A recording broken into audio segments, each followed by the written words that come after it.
pessoal, tudo bem? Esse vídeo faz parte do treinamento online da Exotecnologia. Eu sou a instrutora Daiane e nesse vídeo nós iremos falar um pouco sobre interfaces de entrada e saída do CLP. O objetivo dessa aula é fazer com que você entenda a importância das interfaces de entrada e saída, saber quais são os tipos de interfaces e saídas que nós iremos trabalhar e saber como que é realizado o endereçamento das entradas e saídas para a gente trabalhar o nosso programa lá no CLP utilizando o Tia Portal. Vamos lá, pessoal? Pessoal, agora nós iremos discutir sobre as características das entradas e saídas do CLP. Mas antes, a gente precisa nivelar alguns conceitos. Primeiro, o que é um bit? O bit ele vai ser a menor unidade de informação. Por exemplo, aqui eu estou mostrando uma palavra de 16 bits. E aí, cada quadradinho desse, ele está indicando essa unidade de informação, que pode ser 0 ou pode ser 1. Ela pode assumir dois estados. E ele é muito utilizada para armazenar variáveis lógicas binárias, que podem ter dois estados. Por exemplo, as nossas entradas e as nossas saídas digitais, que apresentam dois estados. Ela utiliza essa unidade de informação. E combinado com outros bits, elas podem informar outros tipos de dados mais complexos, por exemplo, o byte. O byte ou octeto, ele vai ser um agrupamento de 8 bits. Então, aqui eu tenho 1 bit, 2, 3, 4, 5, 6, 7, 8, que forma o byte. A gente também tem a word ou palavra, que é uma certa quantidade de bits e ela vai variar de acordo com o processador. No caso do CLP, da Siemens, ele utiliza para uma word 16 bits, porque o processador dele é de 16 bits, mas não necessariamente isso é para todos. Então, o agrupamento desses 16 bits vai formar uma palavra, uma word. E uma double word, ou uma palavra dupla, vai ser a composição de duas palavras. Para o processador de 16 bits, será um agrupamento de 32 bits, ok? Então, aqui eu tenho essa representação da double word, dos meus 32 bits. Agora, vamos entrar nos nossos sistemas de interface de entrada e saída para o CLP. Qual que é a importância desses sistemas de entrada e saída? O sistema de interface de entrada e saída. A CPU do CLP, para executar o seu programa que ela está dentro dela, ela vai precisar das informações do mundo externo e vai precisar mandar informações do mundo externo. Aí, as interfaces de entrada e a interface de saída servem para fazer essa comunicação com os sensores e transdutores e com os atuadores. E essas interfaces, elas adaptam o nível de tensão ou corrente e realizam a conversão dos sinais no formato adequado para o CLP. Nós temos os modos de entrada e os modos de saída. Os modos de entrada, eles vão ser responsáveis em captar os sinais provenientes lá dos sensores ou dos transdutores para o CLP, lá para a CPU. Agora, quais são os tipos de entradas? Quais são os tipos de elementos que podem estar conectados a essa entrada? São diversos, por exemplo, chaves, sensor de temperatura, chave fim de curso, botões, sensor de proximidade, entre tantos outros tipos de sensores e transdutores que podem ser interligados. E nós temos basicamente dois tipos de entrada, a digital e a analógica. A entrada digital, ela pode assumir dois valores, 0 ou 1, por isso que ela utiliza a unidade de informação bit. Aí ela pode dizer, que ela está ligada ou desligado, verdadeiro ou falso, acionado ou não acionado, ativado ou desativado. As entradas digitais do CLP, elas estão adaptadas para identificar a presença ou a falta do sinal elétrico. Os valores de tensão mais utilizados são 24 volts e de 110 a 220 volts. No nosso caso, vai ser 24 volts. No nosso caso, quando tem 0 volts, ele vai indicar que é nível lógico baixo e 24 volts nível lógico alto, ou seja, 0 e 1. E aí a gente pode ligar nessas entradas digitais, por exemplo, chaves, sensores discretos, botões, chaves fim de curso. Vão ter que ser dispositivos que apresentam 0 volts ou 24 volts.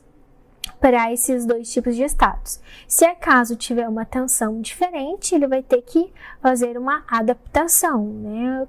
Colocar algo que faça essa mudança para a tensão da entrada desse cartão que nós estamos utilizando. Para as entradas analógicas, ela permite que o CLP manipule grandeza analógica. Agora aqui a gente não está falando mais de 0 ou 1 ou de 2 estados. Aqui a gente está falando da variação entre uma faixa de valores. E as grandezas analógicas que os módulos trabalham normalmente são tensão ou corrente elétrica. E aí as faixas padronizadas para tensão normalmente é de 0 a 10 volts, de 0 a 5, de 1 a 5, de menos 5 a mais 5 volts e de menos 10 a 10 volts. E para a corrente, as faixas padronizadas é de 0 a 20 mA e de 4 a 20 mA. Isso vai depender do tipo do módulo que você está utilizando. Mas vamos entender o que é o sinal analógico, né? O sinal analógico ele é a representação de uma grandeza contínua que pode assumir em um determinado instante qualquer valor entre os dois limites definidos. Então, eu tenho aqui o tempo da fonte, a tensão da fonte pelo tempo. Então, eu tenho aqui o meu sinal e eu tenho dois limites bem definidos aqui da fonte. E aí, durante esse tempo, ela pode assumir infinitos valores, ok? E algum exemplo prático nosso para o CLP? Um transmissor de temperatura, ele entrega valores de 4 a 20 mA, conforme a variação de temperatura de 0 a 100 graus. Mas como que os CLPs, eles entendem o sinal analógico? Eles não entendem, pessoal. Por que eles não entendem? Porque o CLP ele é um componente eletrônico que possui lá na sua construção vários microcontroladores. E como os microcontroladores, eles possuem um conversor analógico digital. Por isso que eles não entendem o sinal analógico. Eles entendem o sinal somente digital. E aí, como que eles fazem para fazer a leitura ou a escrita de uma variável analógica? O conversor analógico digital, ele converte um sinal puro analógico para um sinal digital. Aí o CLP vai conseguir trabalhar. Por exemplo, aqui nesse gráfico eu tenho em cinza aqui o sinal analógico e eu tenho em vermelho o sinal digital. Ele vai entender o digital, ele não entende o analógico. E como que é esse conversor? Esse conversor ele tem tipos de resolução. Por exemplo, o conversor analógico digital de 3 bits, ele vai resultar em 8 níveis de tensão do sinal analógico. Quer dizer que, com a variação aqui no caso de 0 a 5 volts, ele vai perceber apenas 8 valores de tensão. Então, ele vai perceber a variação a cada 625 milivolts. Então, a cada 625 milivolts, ele percebe a variação da tensão. E a gente pode mudar isso, a gente pode ter conversores melhores, né? Com mais níveis de tensão. E aí, vai mudar a resolução. Quanto maior a resolução de conversor, mais próximo do sinal analógico será a leitura. Aqui eu coloquei um exemplo de uma foto para a gente entender resolução. Resolução vai ser o quanto mais próximo do sinal analógico será o meu sinal digital. Então, no primeiro caso eu não estou conseguindo ver nada, no último eu estou vendo. Então, a mesma ideia para os nossos sinais analógicos e digitais. Quanto maior a resolução, mais eu vou conseguir enxergar. Como que eu calculo a resolução? A resolução é calculada pela variação da minha entrada analógica sobre o meu número de níveis, que é 2 elevado ao número de bits do meu conversor, menos 1. O que é resolução, né? A resolução vai ser o menor incremento da grandeza medida que pode ser detectado sem ambiguidade. Então, por exemplo, se eu tenho uma placa de entrada analógica que ela varia de 0 a 10 volts, eu coloco aqui 10 menos 0, que dá 10, e eu divido por 2 elevado a 12 menos 1. eu vou encontrar que a resolução desse meu conversor é de 2,4 mV por bit. Então, ele vai conseguir perceber a variação da entrada analógica a cada 2 mV que varia, certo? Agora a gente vai trabalhar dos módulos de saída. O módulo de saída, ele permite que a CPU mande informações para os atuadores, ele faz essa interface. Então a CPU ela vai calcular e ela vai enviar os estados das saídas para os atuadores através da interface de saída. E os atuadores vão ficar conectados na saída do CLP. E existem basicamente dois tipos, as saídas digitais e as saídas analógicas. As saídas digitais, como as entradas digitais, ela vai permitir dois estados, o ligado ou o desligado. E, por exemplo, o que pode estar ligado nessas saídas? Pode estar ligado válvulas discretas, contadores, relés, sinalizadores, tudo que tiver dois estados. E aí as saídas digitais, ela pode ser construída de três formas. Tem saída relé, a transistor e a triac. A saída relé, o elemento que vai efetuar o acionamento é o relé, a transistor, o transistor, e a saída triac vai ser um dispositivo de estado sólido triac. A saída relé, ela é mais usada para alimentar cargas com tensão, tanto contínuas quanto alternadas. A transistor, a saída transistor, ela é recomendada apenas quando a gente vai utilizar a fonte de corrente contínua. E a saída triac, ela é usada quando a gente está trabalhando com corrente alternada, e aqui no caso a vida útil da saída triac é maior que relé. Então aí vai depender do seu projeto, do tipo de saída que você está utilizando, do tipo de carga que você vai acionar. Aí você escolhe o seu cartão com o tipo de construção melhor para o seu projeto.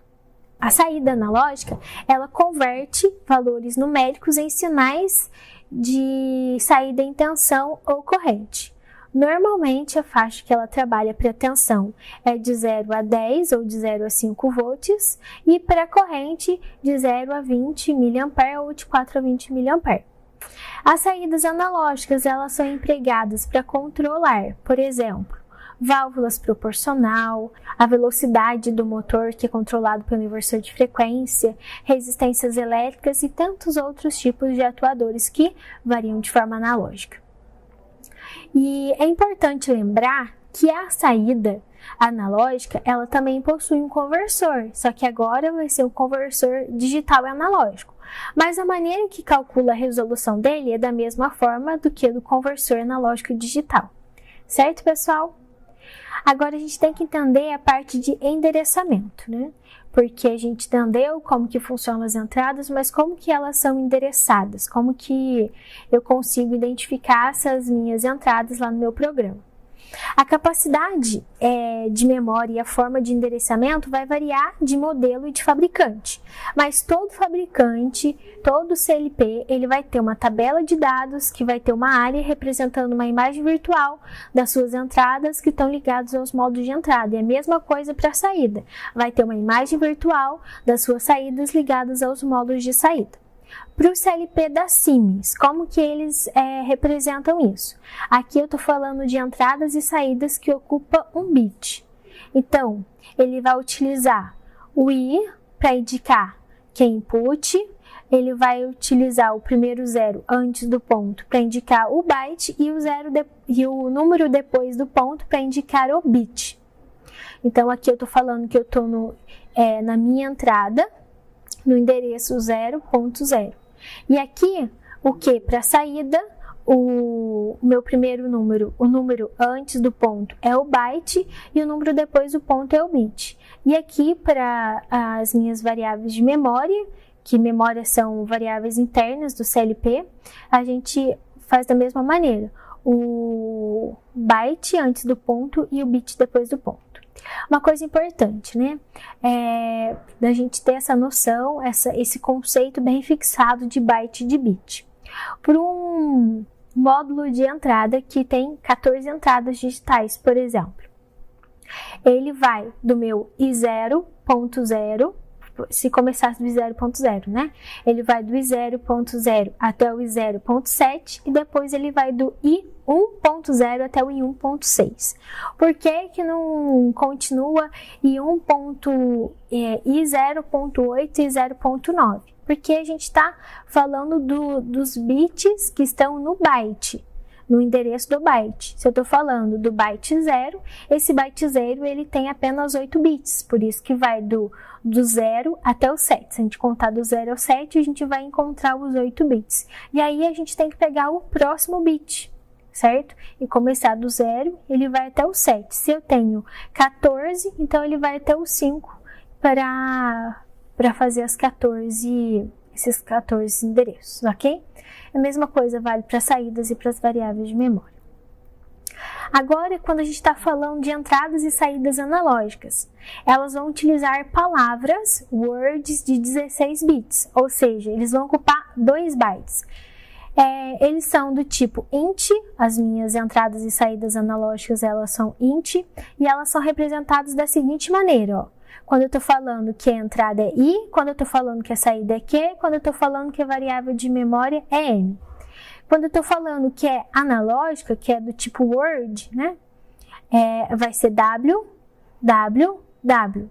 E aqui a gente coloca o endereço do primeiro byte, né? Porque como é 16 bits que ela ocupa, ela vai ocupar 2 bytes. Então eu coloco do primeiro ou do mais significativo. Aqui nessa tabela a gente consegue perceber que existe vários outros tipos de variáveis. Aqui eu mostrei para vocês a variável de entrada do tipo bit, de saída do tipo bit e de entrada e saída word, mas tem vários outros tipos de entrada. E também os tipos de dados variam. Eu mostrei para vocês os tipos de dados que a gente utiliza para as entradas e saídas digitais e para as entradas e saídas analógicas, ok? Agora vamos ver as configurações das entradas e saídas analógicas lá no Tia Portal, porque essas entradas e saídas analógicas, elas são utilizadas para as grandezas de tensão ou corrente elétrica. E para isso a gente precisa configurar. Vamos lá? Então, pessoal, eu estou aqui com um programa que eu já tinha desenvolvido na aula passada, mostrando para vocês como que insere o hardware no software, para ficar igual o hardware físico, né, que a gente tá vendo ali, que está do nosso lado. Como que eu aqui configuro as minhas entradas e saídas analógicas? Então, eu venho aqui na minha árvore do projeto, aqui no meu CLP, eu entro aqui em Device Configuration, ele vai apresentar aqui o meu CLP, eu venho em Propriedades, Geral. Aqui em I/O Tags eu consigo ver todas as minhas entradas e saídas e aqui os endereços dela, certo? Mas para mim fazer a configuração, eu tenho que estar aqui em Geral, logo mais aqui em AI2, que são as minhas duas entradas analógicas, e aqui ó, eu vou ver todas as configurações. Para mim ver a propriedade, eu vou vir aqui ó, em Analog Input. Se eu vim aqui no canal 1, eu consigo ver as características do canal 1. Aqui eu tenho o endereço, que está mostrando o meu IW64, meu endereço dele. Eu tenho o tipo, ó, o tipo é tensão e a variação vai de 0 a 10 volts. E notem que eu não consigo variar, porque esse meu cartão ele não me permite fazer a variação. Eu só consigo trabalhar com tensão, que vai de 0 a 10 volts. E a mesma coisa para o canal 2, que é o meu endereço IW66, o tipo dele é tensão, e a variação, a faixa de variação dele vai de 0 a 10 volts. Se eu quisesse mudar o endereço, mudar o número do endereço, eu venho aqui ó, em I/O Address, e aí eu poderia colocar outro endereço aqui. Eu gosto sempre de deixar o mesmo endereço que quando eu coloco o hardware, o meu software apresenta, porque aí eu não tenho perigo de colocar outros módulos e colocar o mesmo endereço, né? E não me atentar com isso, ok? E agora para minha saída, vamos lá ver o da minha saída. Então aqui ó, o meu AQ1 é a minha saída, eu tenho uma saída analógica só. E eu vou vir aqui ó, em Analog Outputs. Aqui vai mostrar o meu canal 0. Então, meu canal 0 está no endereço QW80. Nota que aqui mostra o endereço, mas não é aqui que eu faço alteração, é aqui em IO Address. E aqui mostra que o tipo, aqui eu consigo fazer a variação, porque esse meu cartão permite, esse meu módulo permite.